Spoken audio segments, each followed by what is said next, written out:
राहुल भाई और जितने भी पुलिस प्रशासन है उनको एक चीज बोलना चाहता हूं कि हम आज आपके खिलाफ नहीं है, आपके समर्थन में आए, आपके पुलिस कर्मचारी के समर्थन में खड़े हैं। तो आप अदरवाइज मत लेना, डंडे वंडे हो तो थोड़ा साइड में रख देना और निकालना चाहो तो आपकी मर्जी, लेकिन आज आपके समर्थन में हम लोग हैं।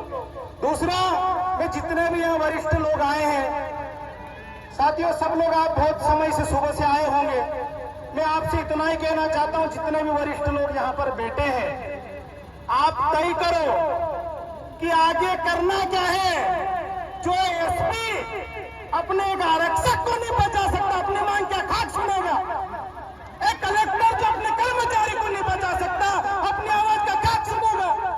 इसलिए मुझे ऐसा लगता है कि हमको आगे की रणनीति बनाना चाहिए, वरना हम भाषण देते रहेंगे, चिल्लाते रहेंगे, होने जाने वाला कुछ नहीं है। दूसरा, सब लोग टीआई भी बोल रहा है और ये पहली बार मैंने देखा कि एक कुत्ते के चक्कर में इंसान भी कुत्ता बन गया, ये पहली बार हुआ। मैं वो टीआई का भी बयान आया, सौरभ कुशवाहा नाम के व्यक्ति का, अभी सुना है उसको धार में भेजे हैं, तो हम भी धार के रहने वाले हैं, समझेंगे उसको। तो राहुल भाई को बोल रहे हैं कि वो दारू पिया हुआ था, शराब पिया हुआ था। मैं एक झटके में बोलना चाहता कि राहुल भाई ने दारू या शराब नहीं पी रखी थी। पूछो कैसे? अगर वो पिया ना होता तो ये निशान उस पे होते। अभी खड़ते सर बोल रहे थे कि यार हमारी पंच बैठती है, झगड़े हो जाते हैं, मारपीट हो जाती है, किसी को चोट के निशान आते हैं, किसी को टाके आ जाते हैं, तो दोनों हम सामने सामने बिठाते, वरिष्ठ लोग बैठते हैं, पटेल बैठता है, पंच बैठती है, सरपंच बैठते हैं, क्योंकि मेरे गांव का छोटा मोटा पटेल मैं भी हूं, तो उसको बुलाते हैं, जो भी नाम हो उसका। मैं उदाहरण के तौर पे किसी का भी नाम ले रहा हूँ, जी उस नाम का व्यक्ति अगर यहाँ बेटा हो तो बुरा मत मानना, और मानो तो आपकी मर्जी, मुझे कोई फर्क नहीं पड़ेगा। जैसे पंच बेटी, उसको बुलाया, सुर लागी नाम सिंह की गंग लागे फलाना की डिमका, काय रे तू एक तेर से काजे काय राते मारलू काय, गाली दे दिलू काय, ओसु करलू काय, वहां रुकलू काय, तो बोलेगा हो और दे दिलू, कहा कि रात इतनी पी दिले दिले।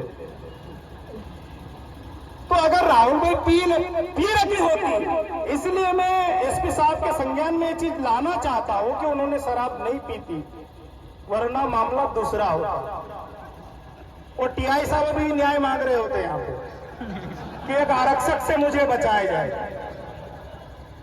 राहुल भाई, मैं आपको नहीं जानता था और मैं जानना भी नहीं चाहता हूं। मुझे इतना मालूम है कि राहुल भाई मेरे समाज का बेटा है और मेरा बड़ा भाई है, छोटा भाई है, और मैं किसी भी राजनीतिक दल की ओर से नहीं आया हूं। मैं सिर्फ समाज का बेटा हूं, इसलिए समाज के साथ बैठने आया हूं, खड़ा होने आया हूं। तो इसलिए दूसरा, हमारे समाज पूर्वजों का इतिहास सभी को मालूम होगा। और उठने मुड़ रहे धीरे धीरे तुम और उठ रहे कि वापस। हमारे समाज के जो जितने भी पूर्वज थे, किसी से भी झगड़ा हो जाता था, पंच सिर्फ आदिवासियों में लड़ाई होती थी, वो पंचायती बैठती थी, अन्य से होती थी तो पंचायती नहीं होती थी, फैसला होता था। देख सुन हयो तो बाहर निकल से के काना भंगरियाम देखा ऐसे के, ये हमारे पूर्वजों की व्यवस्था थी। आज हमने इनको कहना चाहता हूं, संविधान की हम बात करते हैं, संविधान का सम्मान करते हैं, पैंट शर्ट पहन रहे हैं इसलिए इन कपड़ों की इज्जत कर रहे हैं, कोष्ठी में आगे हालत खराब हो जाएगी। आदिवासियों के सब्र का इम्तिहान नहीं लिया जाए, मैं निवेदन करना चाहता हूं पुलिस प्रशासन से, माननीय कलेक्टर महोदय से। आप ये राहुल चौहान को आप पट्टे से मार रहे हो, और वो टीआई साहब पत्र मैंने भी कल पढ़ा, इन्होंने लिखा कि यार बच्चा रखने के लिए मेरे को बुलाया। यार तेरा बच्चा है कि किसका, किसको रखने का बुलाया तुमने? आप पूरी आप रखेंगे मोहल्ला वाला बुलाओ जी। और ये बच्चे रखने के लिए, कुत्ते पालने के लिए, और एक महत्वपूर्ण है। मेरे घर भी एक कुत्ता है, कुत्ता देसी नस्ल का। मैं खेत में जाता हूँ, मेरी गाड़ी के आगे आगे जाता है, खेत से वापस आता हूँ, मेरी गाड़ी के आगे आगे चलता है, मेरे पास उसका वीडियो है। वो उसकी कोई बंदिश नहीं है। उसको पालने के लिए, उसको रखने के लिए हमने कोई किसी को कोई जिम्मेदारी नहीं दे रखी है। फिर भी वो हमारे घर से बाहर नहीं जाता है, फिर भी हमारे खेत से बाहर नहीं जाता है। मतलब ये सीधा साफ है कि एक कुत्ता भी जिसको पसंद नहीं करता है, उस व्यक्ति के लिए हम लोग यहाँ बैठे हैं। मतलब आपके घर का कुत्ता भी आपको पसंद नहीं करता। टीआई साहब जरा तो समझो, आप किस जीवन में, हाँ टीआई आरआई जो भी है, देखो यार मैं कर्मचारी नहीं हूं, मैं तो ऐसे दौड़छाप आदमी हूँ, है ना। तो मेरे शब्दों को जैसा उचित समझे समझ लेना, कोई दिक्कत नहीं। राजन भाई आप लोग टेंशन मत लेना, पहले भी एफआईआर चल रही है ना, अभी एक आदि को और खरवन आना जाना लगा रहेगा। और सभी जितने भी ये लोग आए, मजाक नहीं हो रहा है, इसको सीरियस लेना है। और मैं घर से 2 दिन की रोटी बांध के लाया हूं, नितेश भाई की गाड़ी में रखी है, बांध के रखी है हमने। 2 दिन तक तुम नहीं खिलाओगे तब भी हम तुम्हारे साथ खड़े रहेंगे और राहुल भाई को न्याय दिला के जाएंगे। दूसरा, भावेश भाई माफ करना है ना, कहीं बीच में कहीं हो तो टोक देना, मैं रख दूंगा, कोई दिक्कत नहीं, बहुत सारे सुबह से आए। राहुल भाई, इससे पहले भी हम लोगों ने कई आंदोलन किए, हमको तो बुला तो लेते हैं, आप अपने पर मत लेना, जो इस सच्चाई है वो बताना चाहेंगे।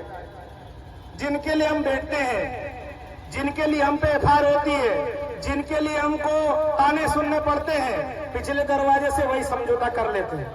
तो ऐसा नहीं होना चाहिए, क्योंकि नितेश भाई ने बताया राजपूत का उदाहरण, उनके लिए हम बैठे। और भी बहुत सारे उदाहरण हैं, कई जगह का नाम लूंगा तो उनको और बुरा लग जाएगा। तो उनके लिए लड़ते हैं और बाद में वो मुकर जाते हैं, बदल जाते हैं। तो ये जो जितने लोग हैं, हम लोग, हमको बोलने के लिए आगे बुला दिया या चेहरे पहचानते हैं तो बुला लिया, लेकिन ये अंतिम पंक्ति में जितने भी युवा हैं, जिन्होंने आज तक माइक नहीं पकड़ा, जिन्होंने आज तक कोई मंच पे जो पैर नहीं रखे, उसके बाद भी असली योद्धा यहाँ पर जितने आए, एक एक कार्यकर्ता, एक एक युवा है। इसलिए हम लोग सबके साथ बैठे थे और उनको ऐसा लगना नहीं चाहिए कि यार हम बोला काय का बुलावे है ना, हम तो पोषण बैठ रहा। तो ऐसा नहीं है, जितने भी लोग यहाँ पर आए सभी महत्वपूर्ण है। हम लोग राहुल भाई की जो न्याय की लड़ाई है और जांच का एक विषय चल रहा है, मैं इनको एक बताना चाहता हूं, मेरा नॉलेज कम हो सकता है। एफआईआर का मतलब इनको पता ही नहीं है। एफआईआर का मतलब क्या होती है? पहले एफआईआर होती है, उसके बाद उस पर जांच होती है। और अभी जैसे खरतेसरिया कौन पूछ रहे थे, एडवोकेट कौन कौन है, तो आप ऐसा मत समझना हमारे दिल्ली में भी एडवोकेट है, उनका भी फोन आया था। आपको हम देख रहे हैं, एफआईआर कर लो, वरना सुप्रीम कोर्ट में आपके खिलाफ याचिका दायर होने वाली है। 5 बजे से पहले हो जाएगी बातचीत, सब फाइल वाइल सब तैयार हो गई है। तो आप, क्योंकि हम लोग आदिवासी हैं, कौन सा बेल कैसा चलता है, कितनी अरंग मारना है, कितनी लकड़ी देना है, हम लोग जानते हैं, आप लोगों को नहीं पता है। और कौन सा बेल बार बार पीछे देखता है तो उसको कौन से आंख में टुवाल बांध देते हैं, ये भी आपको नहीं पता है, हमको पता है। तो इसलिए ये जितने भी आदिवासी, और जैसा खरतेसर ने बोला और ये सच्चाई है कि अभी कहीं